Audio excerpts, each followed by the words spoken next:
Guys, can you hear me okay? Right. Ladies and gentlemen, there are not many directors with a perfect career. Let me introduce you to one, Rian Johnson. Yeah!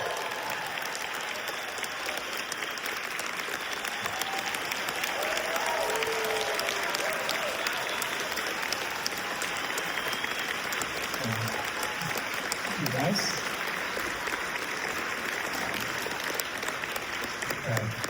That perfect career ends with this Q&A. Right now, you walk into a room. Is this a joke? There's no ladder. The walls are butter smooth. All right, this is what I'd like to start with.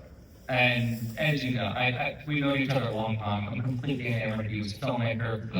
Like everyone, completely enamored of you as a writer. And I'm so curious because you're a magician.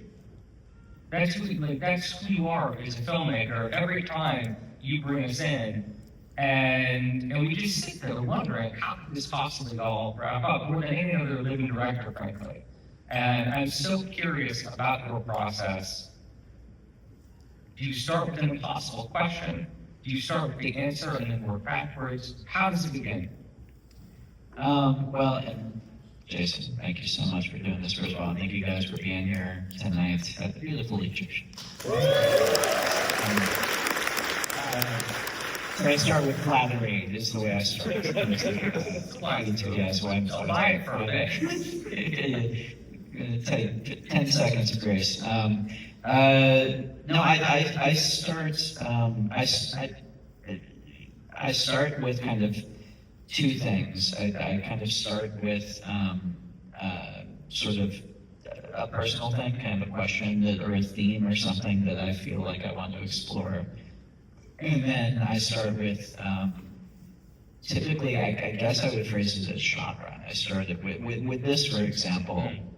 It was, on one hand, wanting to, the challenge of this movie being kind of, especially after Glass Onion, which was kind of a big fun vacation comedy, with this one wanting to ground it in the way into that for me was, okay, let me take one of the most personal things for me, see if I can, which is my relationship to faith and Christianity, and see if I can actually have kind of a conversation about that in the context of a Benoit Blanc big fun movie. So that was the first thing, and then not just the whodunit genre, but more specifically the impossible crime genre. It was sort of when, and I really only get started when those two things kind of click together like two gears, and I realize it's not about kind of hiding one inside the other, it's about those two things fitting together in a way where they both are playing off each other and inform each other and kind of are serving each other. Which came first on this one? It's hard to say. They were both kind of floating at the same time. I guess the notion of faith came first. I guess that kind of, at the same time I was discovering the author that I need to check in here, John Dixon Carr. I was discovering his work, and he worked in the impossible crime genre. And I'm realizing also Topo Chico was a mistake because I'm burping. I apologize. He also wrote in kind of like the gothic, Poe-toned sort of vibe that this movie is very You're much. still reading these books. I was actually also wondering whether this was something that was a big part of your childhood, and whether you kind of, if that fell off at a certain point, but you're still devouring this. Yeah, I mean, Christie was a big part of my childhood. Especially since I've kind of blinked and realized that this is a big part of my life now, I was kind of like, oh shit. And I've started diving back in and trying to discover more Golden Age detective novelists. And there are so many to discover, and it's kind of exciting. I've gotten to know this wonderful guy, Otto Penzler, he's a legend in the mystery publishing world, and he owns the Mysterious Bookshop, which is in Tribeca in New York. And he basically, he has a little imprint that's kind of the Criterion collection of Golden Age detective novels. And every month they put out they find kind of out of print detective novels from like the 20s and 30s and 40s, and they put out like new editions of them.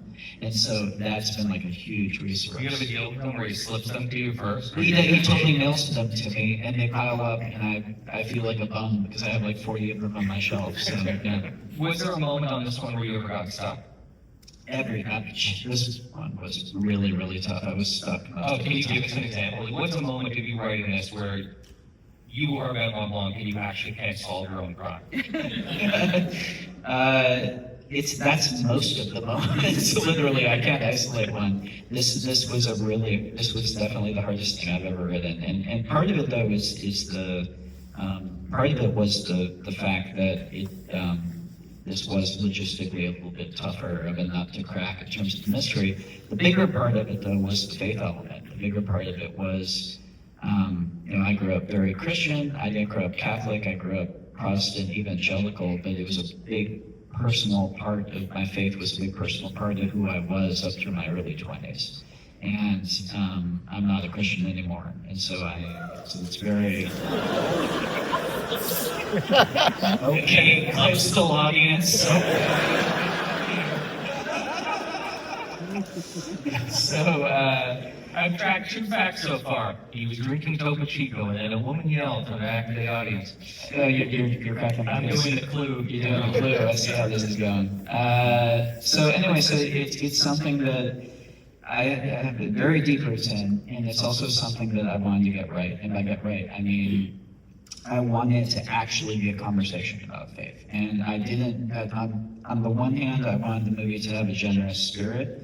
And there's a lot of things about when I was a Christian that I really value right now. And I think the world, it's mostly the red parts of the New Testament, the stuff Jesus actually said. I think a lot of that the world needs more of right now. And there's a lot of stuff about my experience with faith that I have real issues with. And so I wanted to be a genuine conversation. I wanted it to be generous in spirit. At the same time, I didn't want to just be kind of tiptoeing around and not trying to offend anybody. And keeping that in balance with the mystery and with the tone of the whole thing, it was mostly a lot of being stuck and then very little isolated moments of forward movement. Well, when we talk about God, when we talk about religion, you're literally talking about the greatest mystery on earth. Well, that was part of the way. I mean, one of the moments that for me kind of gelled the whole thing, and I think Kaylee Spaney, it delivers it so beautifully in the movie. There's that moment where Blanc at the end is kind of, up on the pulpit, and he's like, I cannot solve this case. And she says, can't you just give us the answer? Isn't that what all this is for? And for me, her deep personal pain-driven need to have an answer from faith and to be healed, combined with the fact that we're all here to see a fucking detective movie. That's what this is all for. Can't you give us the answer right now? This is what the scene is for.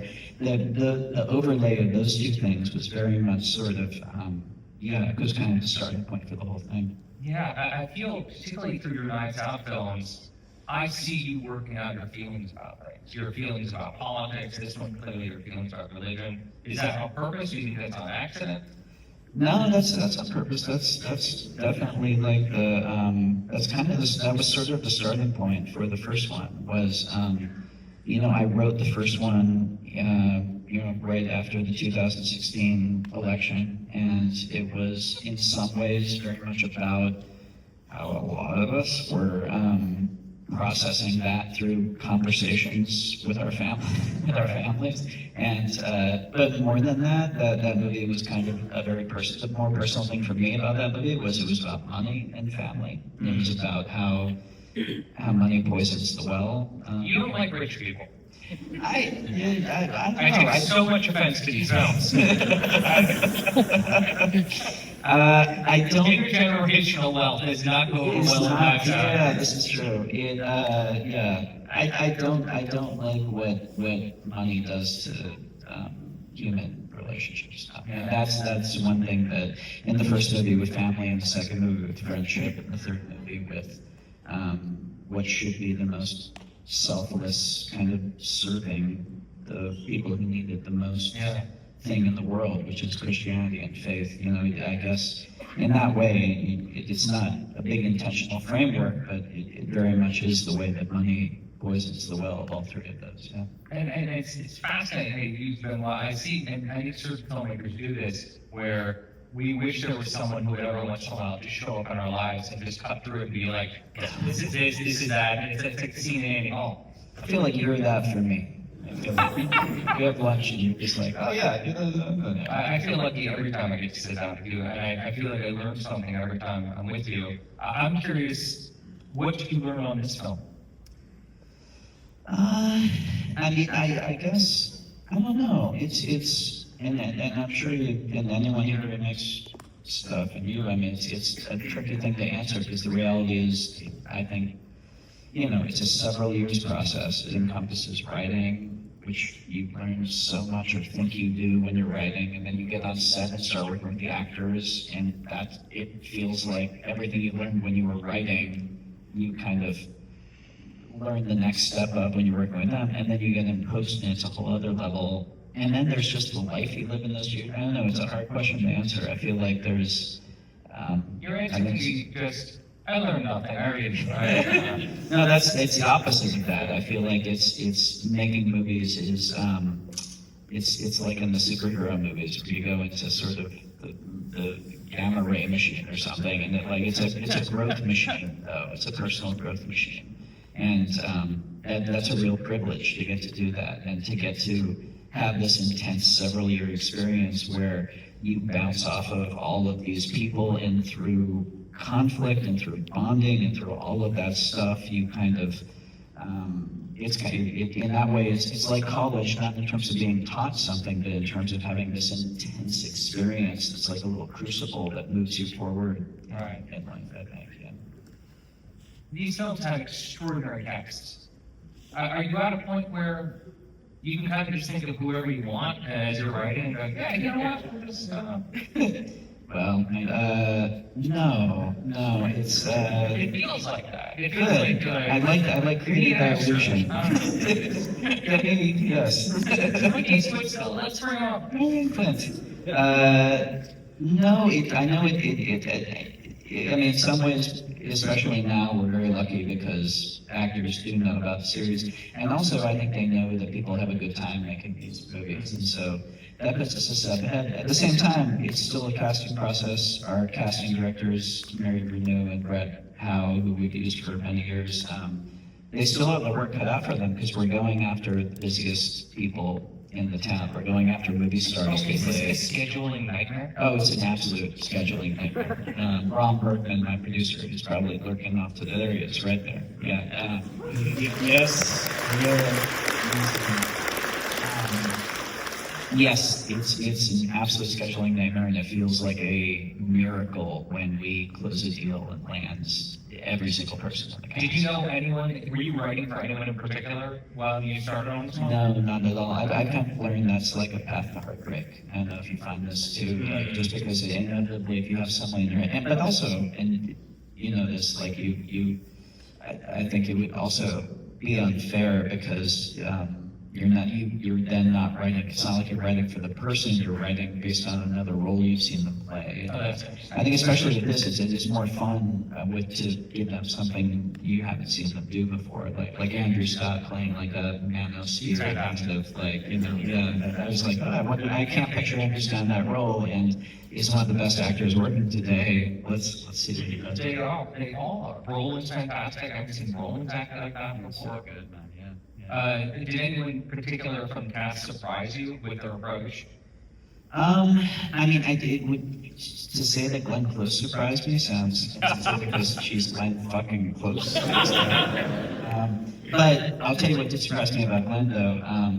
She, because I think we were all a little bit intimidated with the notion of her showing up on set, and I know I was scared shitless just because I felt like she's gonna eat me for lunch, like she's seen it all, done it all again, given all these amazing performances, and she showed up, and she doesn't suffer fools, but she's also lovely, and she's not mean. But the thing that surprised me was she didn't show up on set with kind of a den mother energy, or kind of like a sort of imperious energy. She showed up on set with the energy of a puppy dog. She showed up on, meaning in regards to the work.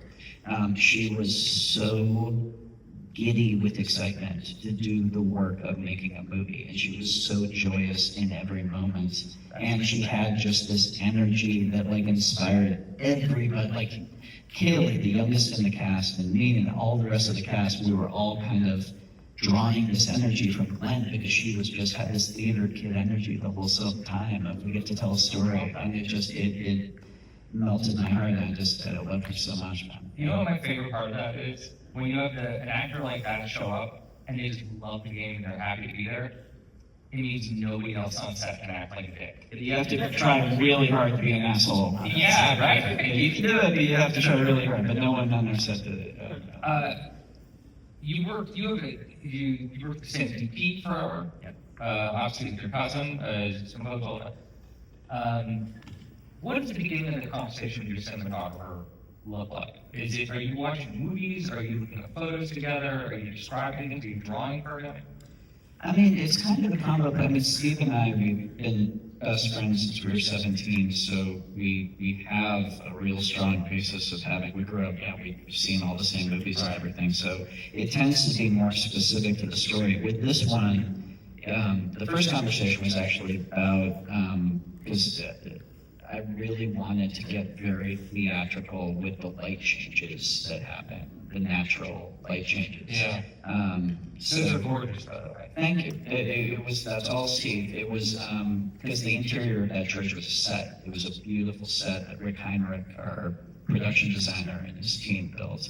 And I talked to Steve about how all the scenes in that church, I wanted to have I grew up in Colorado where the clouds move very, very fast. And just the feeling when you're in a room of it being sun-drenched and warm, and then the sun goes behind a cloud, and like that, it's like God turns out the lights. And not only it getting incredibly dark, but also like cool in temperature, and the emotional vibe of the room changes. Do you have all the lights on ours? So it's all pre-rigged. It's all just a whole huge pre-rigged thing. The thing of it wasn't moving the lights around. It was Steve figuring out a computerized light control system, which he like custom programmed, so that we could just be at his laptop and we could play these natural light changes like music. And so that meant we could rehearse the scene, and then in a repeatable way, we could shape it very organically on the day to what was happening, and do these complicated light changes just like with the touch of a button and doing the cue.